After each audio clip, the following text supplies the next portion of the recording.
안녕하세요. 오늘은 그동안의 주요 강의를 하면서 윤석열 정부가 처해져 있는 현재와 미래에 대한 그런 진행 과정을 주역의 개로서 풀이를 했는데 오늘은 그 마지막 시간인 중택택계입니다. 중택택계. 택계는 제가 이제 이 괴를 뽑아 봤을 때 문재인 정부는 암흑시대입니다. 암흑시대. 지화, 땅 밑에 밝음을 진리와 밝음, 원칙, 헌법 이 모든 것을 땅 밑에 묻어버린 겁니다. 그래서 밝음이 상했다는 뜻입니다. 밝음이 상한 것. 지화, 그러니까 진리, 사회의 규범, 도덕 이런 거를 자신들의 당파 혹은 붕당의 이익을 위하여 땅에 묻어버린 겁니다. 그 암흑시대입니다. 그 민족, 반일, 평화 뭐 이런 거를 내걸고는 그리고 또 평등 그러면서 공짜 돈을 자기 돈처럼 국가의 세금을 자기 돈처럼 예전 선거 때 고무신 막걸리를 주던 1960년대의 시대보다 더 악질적인 부정선거를 한 거예요.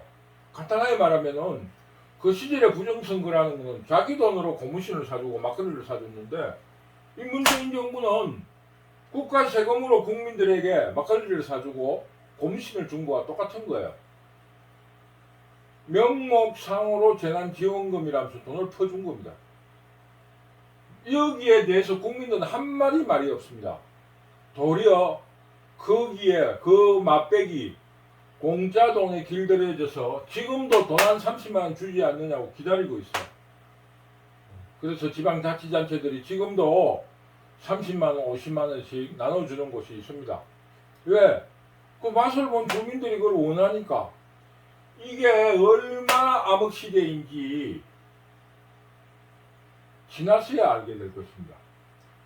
독일이 망할 때, 일본의 군국주의가 태평양 전쟁을 일으킬 때, 일본이 미국과 전쟁을 치면 반드시 멸망한다는 것을 알았는데도 그 군국주의자들이 국민들을 속이고 진리, 올바른 말, 헌법 이런 거를 땅에 파묻은 것과 똑같은 암흑의 시대를 우리가 거쳤습니다. 그런데 다행스럽게도 0.75%라는 사상 최악 선거상으로는 있을 수 없는 표차로서 이 명의의 암흑시대를 무너뜨렸습니다. 이 참 기적같은 사실입니다. 그러나 이 명의에 물들여 있는 국민들, 암흑시대에 길들여 있는 국민들과 그 잔존 세력들은 화택규계 끊임없이 저항하고 있습니다. 그래서 지금 현재 전국은 화택규계의 말기에 지금 접어들어 있습니다.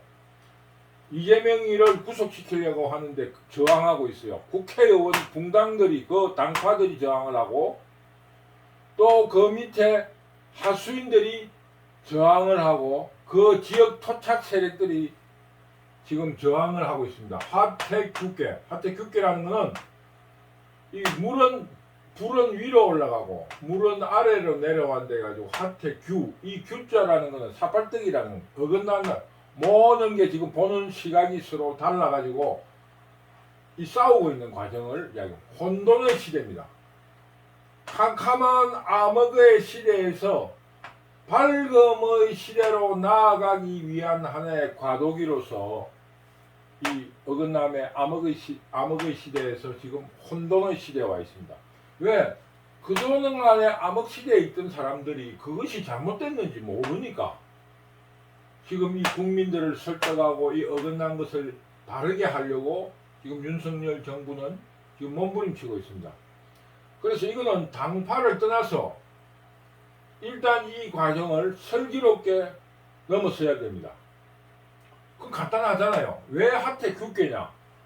우리나라의 정치에서 독립되어 있는 유일한 기구인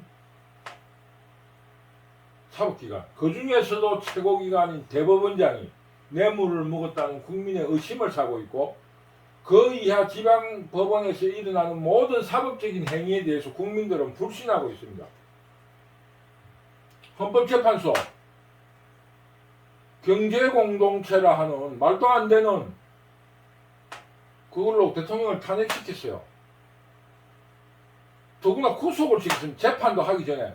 근데 지금 현재 무슨 말을 하느냐? 이 어긋난 혼돈의 시대는 이재명이 도주할 우려가 없다.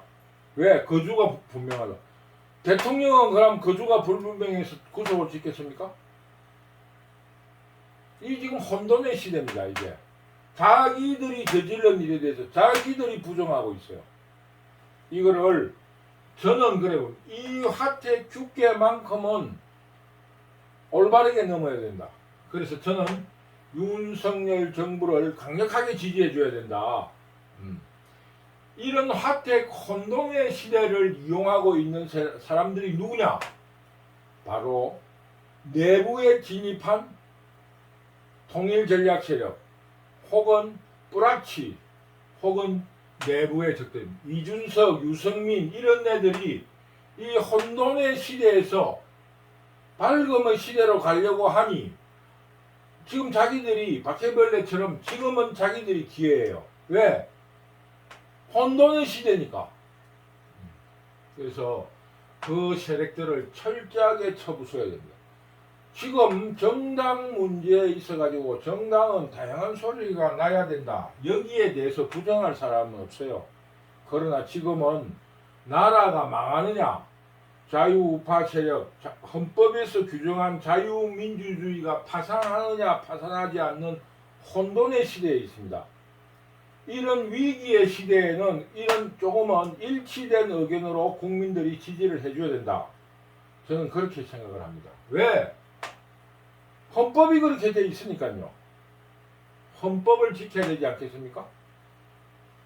이 혼돈의 시대를 잘 극복을 해서 이 혼돈의 시대를 화택을 완전히 뒤집는 위아래가 반대가 되는 택화협, 혁신, 혁명의 시대를 만들어내야 됩니다.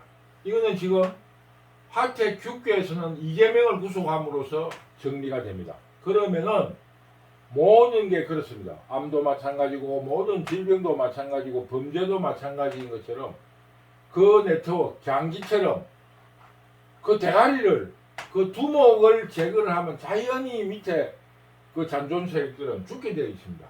여기가 되면은 택화규 완전히 이제 이 적폐 세력들을 문재인을 비롯한 모든 그 적폐 세력들을 혁신해내야 됩니다. 혁신을 해내고 나면은 지금 우리 국민들은 기뻐서 이 택이라는 게 연못이라는 뜻인데 설계전에 보면은 기쁠태라 그래. 기쁠태. 기쁠태를 말합니다. 기쁘다는 뜻입니다. 근데 연못 기쁨이 두 개 중첩되어 있는 택계의 시대를 열면서 윤석열 정부가 마감이 되고 국민들의 그 기뻐하는 마음으로 다음 정부까지 자유민주주의 세력이 집권을 하면은 그나마 한국이 역사적으로 정상화되지 않을 건가. 당분간은 정상화될 수 있다. 저는 그렇게 생각합니다. 그래서 오늘은 그 뭐겠습니까? 중택 택계의 그 괴사, 이거 괴사라 그럽니다. 괴사. 이 단사인데 상이라 잘못 쓰나네. 단사.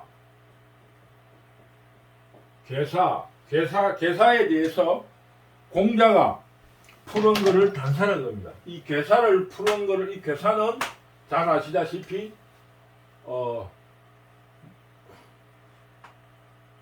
문왕이 쓴 거예요. 문왕이 이 괴사를 들고 이 단사는 공자가 했습니다. 공자. 여기까지는 공자가 쓴 글입니다. 자, 한번 읽어봅시다. 태, 깊을 태는 형통하니. 형통하나. 형통하나 이정이니라. 그러니까 기쁨이라는 것은 형통하는 거다. 형통. 형통하나 발라야지. 발음으로서 발음이 이롭다. 발음으로서 형통이 된다는 거예요. 그러니까 기쁨이라는 것은 도둑질해가 와가지고 이 기쁨이 있을 수가 있겠습니까? 그게 무슨 말이냐? 택화를 성공시킴으로써 기쁨이 일어나야지 아무 이유 없이 기쁘면 안 되는 거예요. 국민을 속이면 안 되고. 그래서 공자가 이걸 풀이하기를 단활 태는 열야라 기쁠열이라는 기쁠열 열야라 태는 기쁨이라 강중이 유외라 강중 여기 보시면은 여기 중입니다. 중 하계에서 중이 오고 상계에서 중이 여기입니다. 중 가운데 이 중이 강 양이라는 뜻입니다. 중이 강이 중에 있고 유가 바깥에 있다. 이게 무슨 뜻이에요? 국민들을 대할 적에는 부드럽게 대한다는 겁니다. 아까 이 왜 바깥이냐 하면은 여기서 커 올라가는 거잖아요. 여기서 커 올라가는 거예요. 여기서 커 올라가니까 여기 바깥이잖아요. 여기가 바깥. 여기서도 여기서 바깥. 그러니까 바깥이 부드럽다는 것은 국민들에게는 부드럽게 한다는 거예요. 외유내강. 겉으로는 부드럽고 그러니까 이 괴가 기쁨을 나타내는 겁니다. 강중이 유외라. 바깥에 국민들을 대할 적에는 기쁨으로 한다는 거예요. 자기 자신에게는 왕이라든가 자기 자신들은 엄중하고 그러나 국민들에게는 부드럽게 한다. 강중이고 강이 중간에 있고 중이고 강이 중이고 유가 바깥이라 열은 이정이다. 기쁨이라는 것은 발음으로서 기쁨이 오는 것이다. 시이 순호천 하고 응호인 한다 하니 그럼으로써 발음으로서 하니까 하늘에 순응하고 또 사람이 응한다는 겁니다. 그 기쁨에 여기서 우리가 이제 이야기하는 이 기쁨이라는 것은 대체적으로 주역에서 기쁨이 두 가지가 있어요. 내지에게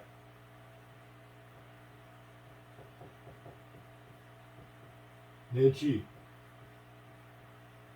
이렇게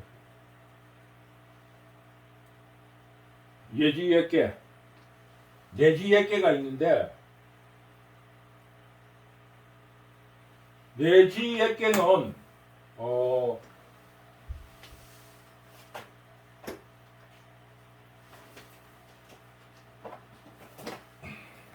내지에게는 무슨 말이냐 하면은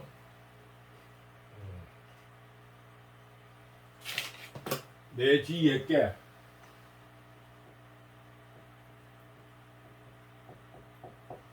내지에게는 하늘이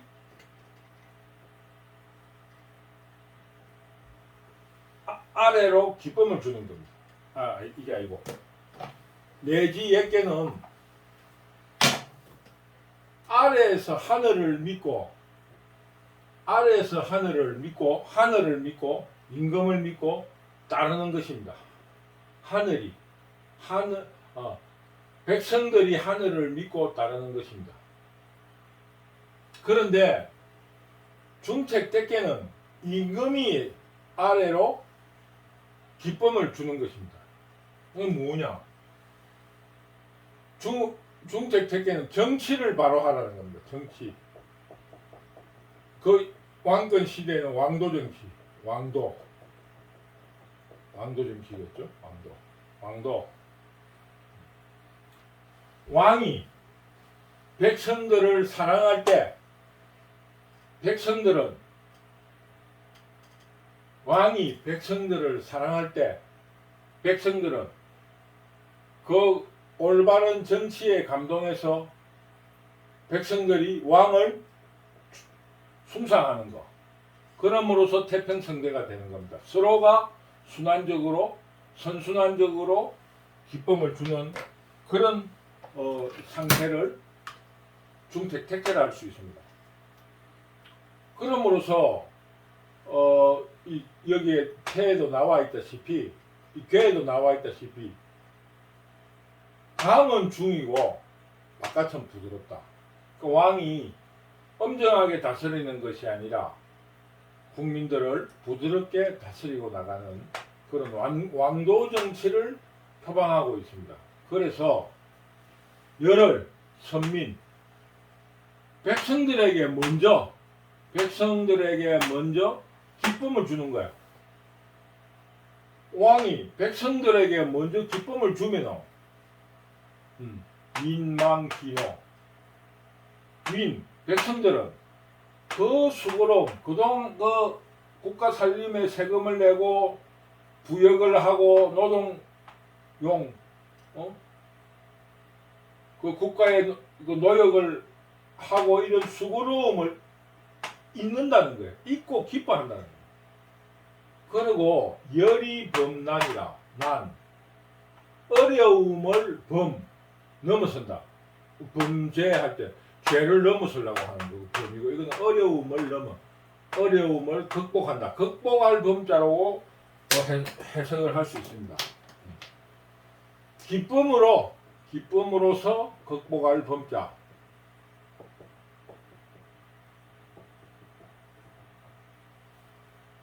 기쁨으로 어려움을 극복함으로써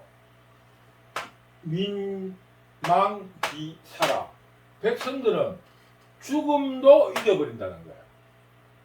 그러니 왕도 정치에서 왕이 정치를 올바르게 펴고 선한 정치를 하면 국민들이 그 왕을 지키기 위해서, 나라를 지키기 위해서 죽음도 불사한다 이거예요. 이게 뭐냐? 자기가 먼저 기쁨을 국민들에게, 백성들에게 주면은 백성은 노역이고 세금이고 그 어려움을 잊는 거예요. 이게 아마 제가 조금은 뭐 정치적인 색채를 띌 수밖에 없는데 그 박정희 시대 때 새마을 운동 같은 게 이런 게 그런가 아닐까 이런 생각이 들어요.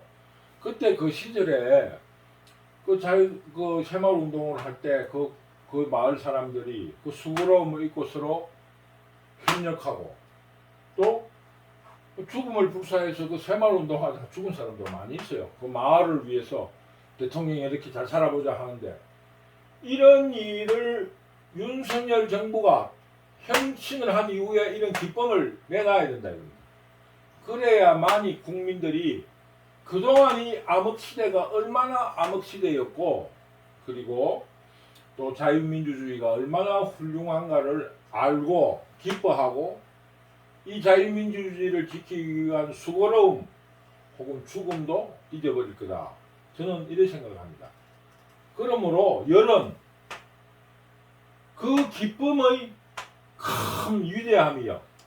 이 기쁨의 위대함이 의제라 의조사비 감탄사입니다. 이거는 감탄문으로 해석할 수 있습니다. 감탄문으로. 어떤 사람들은 방맹이표로 하고 어떤 사람은 느낌표로 하고 어떤 사람은 눈물표로 하는데 하여튼 이런 느낌을 나타내는 겁니다. 열을 기쁨의 위대함이요. 국민들이 스스로 근한다는 거예요. 스스로. 야, 이렇게 훌륭한 일에 우리가 수고로움을 잊고 일을 하자. 백성들이 서로 권한다.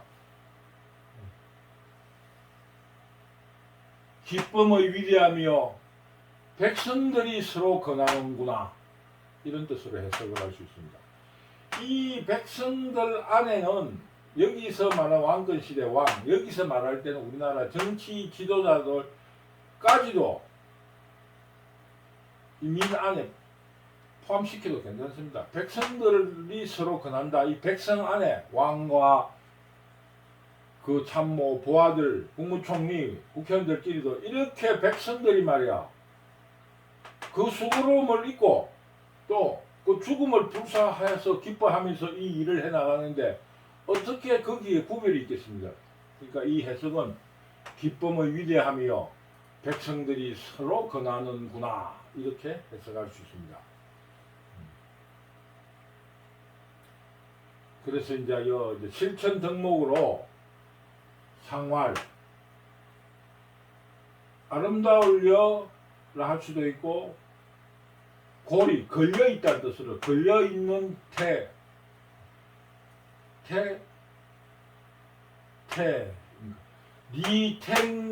리택테라 이게 이제 연못이 두 개 서로 걸려있다는 뜻입니다. 연못이 서로 걸려있다. 그래서 이게 중택이라는 거는 택이라 하는 거는 여기에 이제 그래서 연못이 두 개 걸려있기 때문에 여기가 마르면은 하나 연못이 마르면은 이쪽 연못에서 물이 보충되고 이쪽 연못에 물이 있으면 저쪽 연못으로 서로 기쁨을 나누어 가지는 구조상으로 서로 걸려있다 이렇게 해석할 수 있습니다. 아름다울 여로서 아름다운 연못의 기쁨이요 이런 것보다는 연결되어 있는 두 연못의 기쁨이요 군자는 이로써 군자는 이렇게 두 개 서로 협력함으로써 붕우 이게 여 아니겠습니까? 붕 이게 여라는 뜻입니다. 이 여라는 뜻이 걸려있다. 친구 둘이잖아. 친구 둘이 이게 조개패인데 조개패가 두 개 붙어 있는 거니까 여기 패거리라는 뜻이 있잖아요. 둘이 이것도 둘이 걸려있다. 이것도 친구들끼리 모여서 서로 토론하고 익힌다. 왜 어떻게 해야 되냐? 무엇을 익히느냐? 무엇을 익히겠습니까? 이정을 익히고 얼음이 이롭다는 이정을 익히고 그 다음에 뭐겠습니까? 백성들에게 먼저 기쁨을 주고 선민을 강수하고 그 다음 뭡니까? 선민 그 다음에 범난 어려움을 어떻게 극복할 것인가? 어려움을 어떻게 극복할 것인가를 서로 토론하고 학습을 한다. 이런 겁니다. 이 기쁨을 주고 위해서 이정은 뭡니까? 혁을 발휘해야 돼. 근데 여기에서 우리 한 가지가 이걸 해보면 이거를 중택택계를 도전 연결돼 도전계라면 거꾸로 제일 위의 것이 맨 밑에 오고 이렇게 되는 거죠. 이렇게 뒤집어지는 거예요.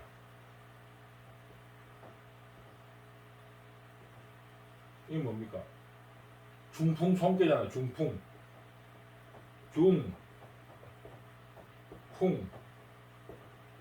이게 풍이니까 손괴 손이라는 게 뭡니까? 중풍 손괴잖아요. 이게 중풍 손괴니까 이 거꾸로 하면 이렇게 되거든요.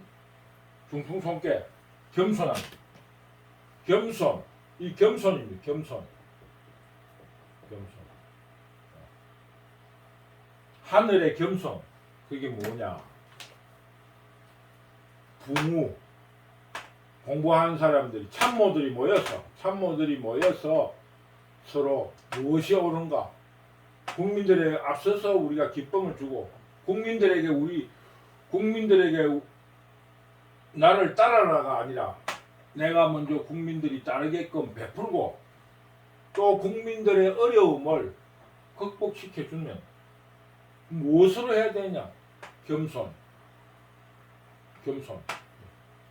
겸손으로서 해서 이 국민들에게 기쁨을 주어야 된다. 저는 이런 생각을 가지고 있습니다. 지금 천우신조로 주역으로 말하면은 자천우지, 주역으로 말하면은 자천우지. 뭐 여기서도 말했지만 순호천 혹은 자천우지, 자, 천, 우, 지. 하늘로부터의 도움으로 대한민국이 천우신조로 살아났습니다. 이 암흑시대를 벗어났어요. 지금 이 하택 육계 시절에 굉장히 지금 어렵습니다. 뭐 개딸이라 하는 뭐 그런 단체가 만들어져서 정치 탄압이다, 검찰 독재다. 아니 검찰 독재를 하려면 사법부에서 재판부에서 영장 청구를 안 하면 되는 거예요. 그럼 말도 안 되는 소리예요. 그리고 구속시킬 이유가 없다. 박근혜 대통령은 왜 구속시켰어요? 그러니 이 지금 하택 육계 말기 시절에 우리 국민들이 슬기롭게 일치단결하여서 질서를 딱 우리가 가야 될 방향을 분명하게 나타내야 됩니다. 그래서 그 방향에 따라서 혁신을 일으키면은 먼저 선민 국민들에게 혁신을 일으켜서 먼저 기쁨을 주면은 국민들이 그 노고를 잊고 기뻐할 것입니다. 이 앞으로 남은 혁신의 시대와 중태태 기쁨의 시대를 열기를 윤석열 정부에게 간절하게 당부하고 싶습니다. 그래서 오늘로서 윤석열 정부에 대한 네 번째 계, 지화 명의계, 하택 육계, 택화 협계, 중택 택계까지의 윤석열 정부의 5년간의 진행 과정을 주역으로 한번 풀어봤습니다. 물론 6효를 했으면 좋은데 뭐 6효는 여기에 이 말로서 모든 게 다 설명이 되었기 때문에 6효는 다른 주요 공부 시간에 강의라 할까 같이 공부를 해보도록 하겠습니다. 다음 시간부터는 주역과 도덕경. 주역은 유학의 최고 경전입니다. 유학 안에 뭐 순자도 있고 묵자도 있고 여럿이 있다고 저는 그렇게 생각해요. 이제 공자학파가 있고 거기에 이제 뭐 묵자, 순자 뭐 이렇게 있고 유학하고는 조금 다른 의미로서 노장, 도교라기는 뭐한데 도교의 한 기초적인 부분이 노자의 도덕행위인데 기본이라 할까 이게 노자의 도덕행위인데 그래서 저는 노자의 도덕경과 공자의 주역이 그 상대성을 가지고 있을 뿐이지 차별성을 가지고 있지 않다고 저는 생각하고 있습니다. 단지 주역은 그 양의 세계에 대해서 이 사회는 올바르게 가야 된다 하는 것에 대해서 강조를 하고 있다면은 노자는 어두워야 된다 이런 뜻이 아니고 그 서로 상대적이기 때문에 주역에나 유학에 이런 말이 있습니다. 그 음과 양은 따로 떨어져 있어서는 아무것도 만물이 생성되지 않는다 그래요. 음과 양은 같이 있다. 그래서 공자는 양에 대해서 역할을 강조했다면 노자는 같이 있는 엄으로서 엄으로서 존재함으로써 서로 같이 존재한다. 엄의 역할도 있다. 뭐 이런 거를 강조해서 저는 음양의 상대성을 가진 양의 세계에 대해서 음의 세계를 푸는 게 노자가 아닌가, 이런 관점에서 제가 노자 도덕경을 중심으로 주역을 1차적으로 개괄적으로 한번 공부를 해보고 싶습니다. 그런 다음에 한 6개월 정도 흐른 뒤에 이제 노자를 주로 공부하면서 주역을 개괄적으로 공부를 하고 그 이후 시간에, 그러니까 노자를 중심한다. 노자를 중심으로 해서 주역을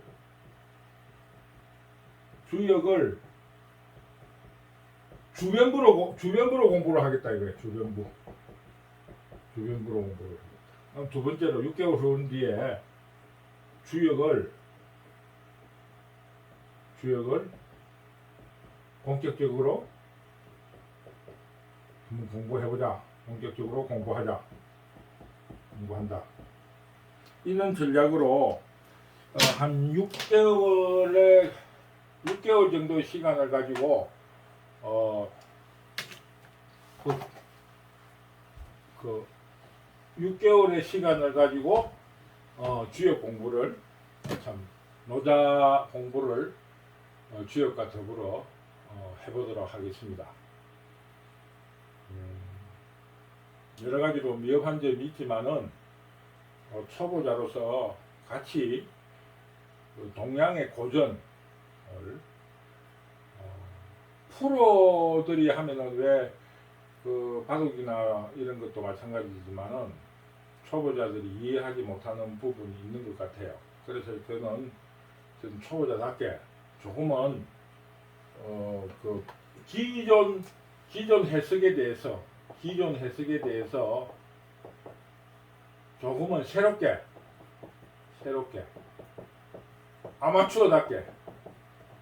아마추어답게 한번 접근해 보도록 하겠습니다.